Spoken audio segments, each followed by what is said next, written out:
Hi hello അസ്സലാമു അലൈക്കും welcome back to my channel. ഇന്ന് ഞാൻ വന്നിരിക്കുന്നത് ഒരു റാഡിഷ് മസാല ഫ്രൈ തോരൻ്റെ റെസിപ്പിയുമായിട്ടാണ്. അപ്പോൾ വളരെ ടേസ്റ്റി ആയിട്ടുള്ളൊരു തോരനാണ്, ഒരു വെറൈറ്റി തോരനാണ് കേട്ടോ. സാധാരണ നമ്മൾ റാഡിഷൊക്കെ വെക്കുന്നത് പോലെയല്ല ഞാനിത് തയ്യാറാക്കിയിരിക്കുന്നത്. ഒരു പ്രത്യേക രീതിയിൽ തയ്യാറാക്കിയെടുത്ത ഒരു റാഡിഷ് മസാല ഫ്രൈ തോരനാണ്. അപ്പോൾ നമുക്കിതെങ്ങനെയാണ് തയ്യാറാക്കിയെടുക്കുന്നതെന്ന് നോക്കാം. അപ്പോൾ വരും നമുക്ക് വീഡിയോയിലേക്ക് പോകാം. ഇതിനു വേണ്ടി ഞാൻ രണ്ട് റാഡിഷ് ഒന്ന് തൊലിയെല്ലാം പീൽ ചെയ്ത് കളഞ്ഞതിന് ശേഷം കഴുകി അതിൻ്റെ മണ്ടയും മൂടുമൊക്കെ ഒന്ന് ചെത്തി കളഞ്ഞിട്ടുണ്ട്. ഇനി നമുക്കിതൊന്ന് കുറുകെ ഒന്ന് കട്ട് ചെയ്തെടുക്കണം. അപ്പോൾ 3-4 പീസായിട്ട് ഇത് കുറുകെ ഒന്ന് കട്ട് ചെയ്തതിന് ശേഷം പിന്നെ നമ്മൾ ഒന്ന് നെടുകയും കൂടി ഒന്ന് കട്ട് ചെയ്തെടുക്കുന്നുണ്ട് കേട്ടോ. അത് കുഞ്ചുവിരലിൻ്റെ വലിപ്പത്തിൽ ഒരു ഫ്രഞ്ച് ഫ്രൈസിനൊക്കെ നമ്മൾ ഫ്രൈക്ക് അരിഞ്ഞെടുക്കില്ലേ, അതുപോലെ നമുക്കിത് അരിഞ്ഞെടുക്കാം. അപ്പോൾ ഞാൻ ഇത് ഒന്ന് 4ആയിട്ട് കട്ട് ചെയ്തു കേട്ടോ. അപ്പോൾ കുറുകെ ഒന്ന് കട്ട് ചെയ്തതിന് ശേഷം പിന്നെ നെടുക ഇതുപോലൊരു 3-4 പീസായിട്ട് ഒന്ന് കട്ട് ചെയ്യും. പിന്നെ ഇതുപോലെ ഒന്ന് കുഞ്ചുവിരലിൻ്റെ വലുപ്പത്തിൽ ഒന്ന് കട്ട് ചെയ്തെടുക്കുകയെ. അപ്പോൾ ഇതുപോലെയാണ് ഞാൻ മൊത്തം കട്ട് ചെയ്തെടുക്കുന്നത്. അപ്പോൾ മൊത്തം ഞാൻ ഇതുപോലെ ഒന്ന് കട്ട് ചെയ്തിട്ട് വരാം. അപ്പോൾ നമ്മുടെ റാഡിഷ് മൊത്തം ഞാൻ കട്ട് ചെയ്തെടുത്തേ. ഒരേ നീളത്തിലും വണ്ണത്തിലുമാണ് ഞാൻ കട്ട് ചെയ്തെടുത്തിട്ടുള്ളത്. ഇനി നമുക്കിതിന് വേണ്ടി ഒരു മസാല തയ്യാറാക്കണം. അതിനുവേണ്ടി ഒരു പാൻ അടുപ്പത്ത് വയ്ക്കുക. അതിലേക്ക് 1 ടേബിൾ സ്പൂൺ മുഴുവൻ മല്ലി ഇട്ട് കൊടുക്കാം. അതിനോടൊപ്പം തന്നെ ഒരു 4 സാദാ വറ്റൽമുളകും കൂടി ഇട്ട് കൊടുക്കുന്നുണ്ട്. ഇനി കാശ്മീരി മുളകാണെങ്കിൽ ഒരു 5-6 എണ്ണം എടുക്കാം കേട്ടോ. എന്നിട്ട് ഇതിലേക്ക് കുറച്ച് പെരിഞ്ജീരകം, ഒരു 1/2 ടീസ്പൂൺ പെരിഞ്ജീരകവും കൂടി ഇട്ട് കൊടുക്കുന്നുണ്ട്. മുഴുവൻ പെരിഞ്ജീരകമാണ്. എന്നിട്ട് ഇതെല്ലാം കൂടി നന്നായിട്ട് ചെറിയ തീയിലിട്ടൊന്ന് വറുത്തെടുക്കാം. അപ്പോൾ നമ്മുടെ വറ്റൽമുളകും മല്ലിയും പെരിഞ്ജീരകമൊക്കെ നന്നായിട്ട് മൂത്ത് വന്നിട്ടുണ്ട്. ഇനി നമുക്ക് ഫ്ലെയിം ഓഫ് ആക്കാം. അതിനുശേഷം ഇതൊന്ന് ആറാൻ വെക്കുക. ആറിയതിന് ശേഷം നമുക്കൊരു മിക്സിയുടെ ജാറിലേക്ക് ഇട്ടതൊന്ന് തരിതരിപ്പായിട്ടൊന്ന് പൊടിച്ചെടുക്കാവേ. അപ്പോൾ ഒരു മിക്സിയുടെ ജാർ എടുത്തിട്ടുണ്ട്. ഇതിലേക്ക് നമുക്ക് ഇതൊന്ന് ആക്കി കൊടുക്കാം. അതിനുശേഷം ഇതൊന്ന് തരിതരിപ്പായിട്ടൊന്ന് പൊടിച്ചെടുക്കാം.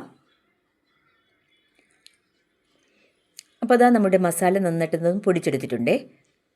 ഫൈനായിട്ടങ്ങ് പൊടിയേണ്ട ആവശ്യമില്ല. ഇത് നേരെ നമുക്ക് റാഡിഷിലേക്ക് ഇട്ട് കൊടുക്കാം. ഇനി നമുക്കിതിലേക്ക് ആവശ്യത്തിനുള്ള ഉപ്പിട്ട് കൊടുക്കാം. ഒരു 1/4 ടീസ്പൂൺ ഉപ്പിട്ട് കൊടുക്കാം. പിന്നെ ഇതിലേക്ക് ഒരു 1/2 ടീസ്പൂൺ കുരുമുളക് പൊടി ഇട്ട് കൊടുക്കാം. അപ്പോൾ ഈ കുരുമുളക് ഞാൻ വീട്ടിൽ പൊടിച്ചെടുത്തതാണ്. അപ്പോൾ ഒരു 1/2 ടീസ്പൂൺ ഇട്ട് കൊടുക്കുന്നുണ്ട്. ഇനി നമുക്കൊരു 1/4 ടീസ്പൂൺ മഞ്ഞൾപ്പൊടി ഇട്ട് കൊടുക്കാം. ഇനി നമുക്ക് 1 ടേബിൾ സ്പൂൺ നമ്മുടെ കോൺഫ്ലവർ പൊടിയാണ്, അത് നമുക്കിതിലേക്ക് ഇട്ട് കൊടുക്കാം. ഇനി നമുക്കൊരു 3/4 ടേബിൾ സ്പൂണോളം വിനാഗിരിയും കൂടി ഒഴിച്ച് കൊടുക്കാം. വിനാഗിരിക്ക് പകരം നിങ്ങൾക്ക് ചെറുനാരങ്ങയുടെ നീരും ഒഴിച്ച് കൊടുക്കാം കേട്ടോ. അതാണെങ്കിൽ ഒരു പകുതി ചെറുനാരങ്ങയുടെ നീര് ഇതിലേക്ക് കുരുവെല്ലാം മാറ്റിയിട്ട് ഒഴിച്ച് കൊടുക്കുക. എന്നിട്ട് എല്ലാം കൂടി നന്നായിട്ടൊന്ന് മിക്സാക്കി എടുക്കുക. മഞ്ഞളും മാവും പിന്നെ നമ്മുടെ മസാലയും എല്ലാം കൂടി യോജിച്ച് നന്നായിട്ട് ഈ റാഡിഷിൽ നന്നായിട്ട് പിടിച്ച് വരണം കേട്ടോ. അപ്പോൾ നമ്മൾ പ്രത്യേകം രീതിയിൽ തയ്യാറാക്കിയ നമ്മുടെ മസാലക്കൂട്ട് ഇട്ടതിന് ശേഷം 1 ടേബിൾ സ്പൂണോ അല്ലെങ്കിൽ 1 ടീസ്പൂണോ കോൺഫ്ലവർ പൊടിയും കൂടി ഇട്ട് കൊടുത്താൽ നമ്മൾ മിക്സാക്കി എടുത്ത് നമ്മൾ വറുത്തെടുക്കുന്ന സമയത്ത് ഇത് കോട്ടിങ്ങായി തന്നെ ഇരിക്കും കേട്ടോ, തൊഴിഞ്ഞ് വീഴത്തില്ല. അപ്പോൾ ഒരു മിക്സിയുടെ ജാറിലേക്ക് കുറച്ച് വെള്ളവും കൂടി ഒഴിച്ച് കൊടുത്തിട്ട് അതിൽ നിന്ന് 1 ടീസ്പൂൺ വെള്ളവും കൂടി ഞാൻ ഒന്ന് കയ്യിലൊഴിച്ചിട്ട് കുടഞ്ഞെടുത്തേ. എന്നിട്ട് വീണ്ടും നന്നായിട്ടൊന്ന് മിക്സാക്കി എടുക്കാം. അപ്പോൾ റാഡിഷ് മൊത്തം ഞാൻ മിക്സാക്കി എടുത്തു. ഇനി നമുക്കൊരു 10 മിനിറ്റ് ഇതൊന്ന് റെസ്റ്റ് ചെയ്യാൻ വയ്ക്കാം. അപ്പോൾ 10 മിനിറ്റ് കഴിഞ്ഞിട്ടുണ്ട്. ഇനി നമുക്ക് ഒരു പാനിലേക്ക് ഇത് ഫ്രൈ ചെയ്തെടുക്കാൻ വേണ്ടി ആവശ്യത്തിനുള്ള വെളിച്ചെണ്ണ ഒഴിച്ച് കൊടുക്കാം. വെളിച്ചെണ്ണയ്ക്ക് പകരം നിങ്ങൾക്ക് സൺഫ്ലവർ ഓയിലോ ഏത് ഓയിൽ വേണമെങ്കിലും ഒഴിച്ച് കൊടുക്കാം കേട്ടോ. എന്നിട്ട് നമുക്ക് നമ്മുടെ മിക്സാക്കി റെസ്റ്റ് ചെയ്യാൻ വെച്ചിരുന്ന നമ്മുടെ റാഡിഷ് ഇതിലേക്ക് ഇട്ട് കൊടുക്കാം. റാഡിഷ് നമുക്ക് മുങ്ങി നിൽക്കത്തക്ക വിധത്തിൽ എണ്ണ ഒഴിച്ച് കൊടുക്കണം കേട്ടോ. അപ്പോൾ ഞാനിത് 2 ബാച്ചായിട്ടാണ് പൊരിച്ചെടുക്കുന്നത്. അപ്പോൾ മൊത്തം ഞാൻ ഇട്ട് കൊടുത്തിട്ട് നന്നായിട്ടൊന്ന് നിരത്തി കൊടുത്തിട്ടുണ്ടേ. ഇനി നമുക്ക് ഒരു മീഡിയം ടു ലോ ഫ്ലെയിമിൽ വെച്ച് ഇത് നന്നായിട്ടൊന്ന് വറുത്തെടുക്കാം. 1 മിനിറ്റ് കഴിഞ്ഞതിന് ശേഷം ഇതൊന്ന് മറിച്ചിട്ട് കൊടുക്കാം. അപ്പോൾ 1 മിനിറ്റ് കഴിഞ്ഞിട്ടുണ്ട്. നമുക്കിതൊന്ന് മറിച്ചിട്ട് കൊടുക്കാം.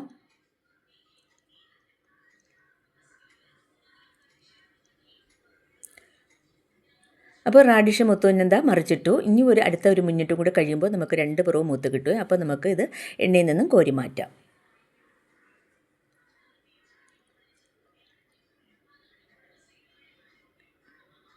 അപ്പോൾ ഇതാ ഞാൻ ആദ്യത്തെ പുറം മറിച്ചിട്ടു.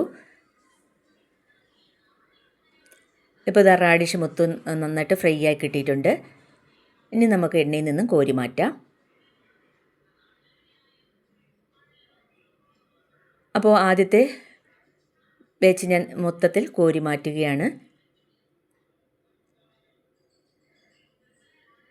രണ്ടാമത്തത് നമുക്കിതുപോലെ തന്നെ പൊരിച്ചെടുക്കാം കേട്ടോ. അപ്പോൾ രണ്ടാമത്തെ ബാച്ചും ദാ ഇവിടെ ആയിട്ടുണ്ട്. അത് നമുക്ക് എണ്ണയിൽ നിന്നും കോരി മാറ്റാം.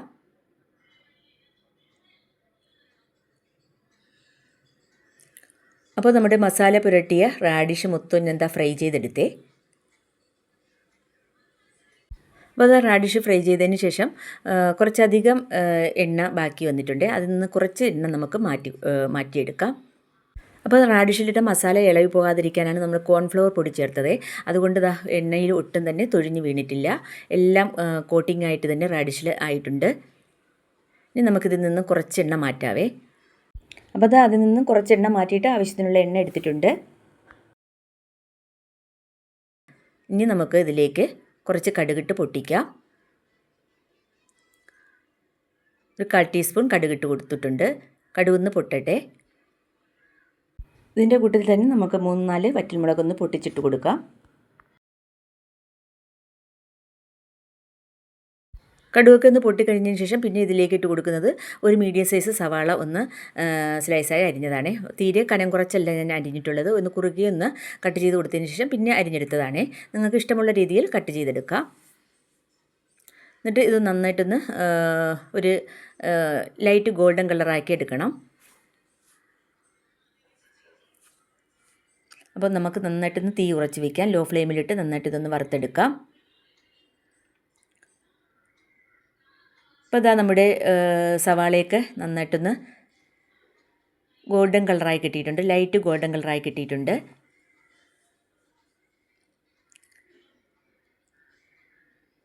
ഇനി നമുക്കിതിലേക്ക് കുറച്ച് കറിവേപ്പില ഇട്ട് കൊടുക്കാം. കറിവേപ്പില ഇട്ട് കൊടുത്തതിന് ശേഷം പിന്നെ ഞാൻ ഇതിലേക്ക് ഇട്ട് കൊടുക്കുന്നത് കുറച്ച് തേങ്ങയാണ് കേട്ടോ. ഒരു 1/2 കപ്പ് തേങ്ങ, ചിരകിയ തേങ്ങ ഞാൻ ഇതിലേക്ക് ഇട്ട് കൊടുക്കുന്നുണ്ട്. എന്നിട്ട് എല്ലാം കൂടി നന്നായിട്ടൊന്ന് നമുക്ക് ഇതൊന്ന് ഇളക്കിയെടുക്കാം. ആവശ്യത്തിനുള്ള ഉപ്പും കൂടി ഇട്ട് കൊടുക്കാം. നമ്മൾ റാഡിഷിൽ കുറച്ച് ഉപ്പ് ഇട്ടിട്ടുണ്ടായിരുന്നു. അത് കണക്കാക്കി വേണം ഇതിലിട്ട് കൊടുക്കാൻ. അപ്പോൾ ഞാനൊരു 1/4 ടീസ്പൂൺ കൂടി ഇട്ട് കൊടുത്തിട്ടുണ്ട് കേട്ടോ. ഇനി നന്നായിട്ടൊന്ന് തേങ്ങയുടെ ഒരു പച്ച ഇപ്പോൾ ഒന്ന് മാറി കിട്ടുന്നത് വരെ ഒന്ന് ഇളക്കി കൊടുക്കാം.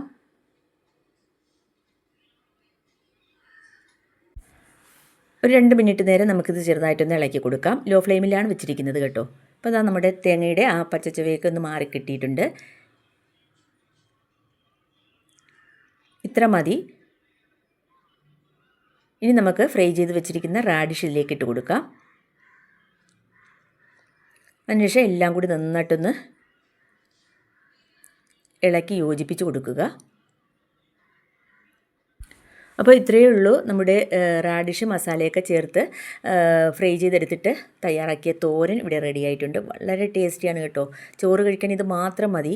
അത്രയ്ക്ക് ടേസ്റ്റി ആയിട്ടുള്ളൊരു തോരനാണിത്. ഒരു പ്രാവശ്യമെങ്കിലും ഇതുപോലെ തയ്യാറാക്കി നോക്കൂ. പിന്നെ നിങ്ങൾ ഇതുപോലെ തയ്യാറാക്കി എടുക്കുകയുള്ളൂ കേട്ടോ. അത്രയ്ക്ക് ടേസ്റ്റി ആയിട്ടുള്ളൊരു തോരനാണ്.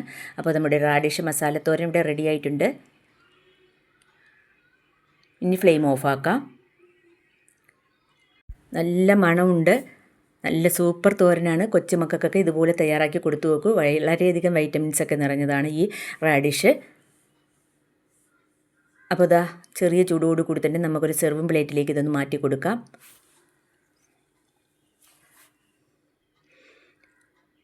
അപ്പോൾ നമ്മുടെ റാഡിഷ് മസാല ഫ്രൈ തോരൻ ഞാനൊരു സെർവിങ് പ്ലേറ്റിലേക്ക് മാറ്റി കൊടുത്തിട്ടുണ്ട്.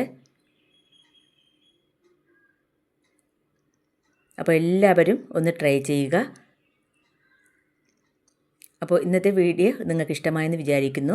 വീഡിയോ ഇഷ്ടമായ ഒന്ന് ലൈക്ക് ചെയ്യാനും ഷെയർ ചെയ്യാനും കമൻറ്റ് ചെയ്യാനൊന്നും മറന്നു പോകരുതേ. പിന്നെ എൻ്റെ വീഡിയോ ആദ്യമായിട്ട് കാണുന്ന കൂട്ടുകാരുണ്ടെങ്കിൽ പ്ലീസ് ഒന്ന് സബ്സ്ക്രൈബ് ചെയ്തൊന്ന് സപ്പോർട്ട് ചെയ്യണേ. തൊട്ടടുത്ത ബെൽ ബട്ടനും കൂടി ഒന്ന് പ്രസ് ചെയ്ത് ഓൾ എന്ന ഓപ്ഷനും കൂടി എനേബിൾ ചെയ്താൽ ഞാൻ ചെയ്യുന്ന എല്ലാ വീഡിയോസിൻ്റെയും നോട്ടിഫിക്കേഷൻ കറക്റ്റായിട്ട് നിങ്ങൾക്ക് ലഭിക്കും. അപ്പോൾ പ്ലീസ് സബ്സ്ക്രൈബ് ചെയ്തൊന്ന് സപ്പോർട്ട് ചെയ്യുക. നിങ്ങളുടെ സപ്പോർട്ട് ഉണ്ടെങ്കിൽ മാത്രമേ നമുക്ക് മുന്നോട്ട് പോകാൻ കഴിയുകയുള്ളൂ.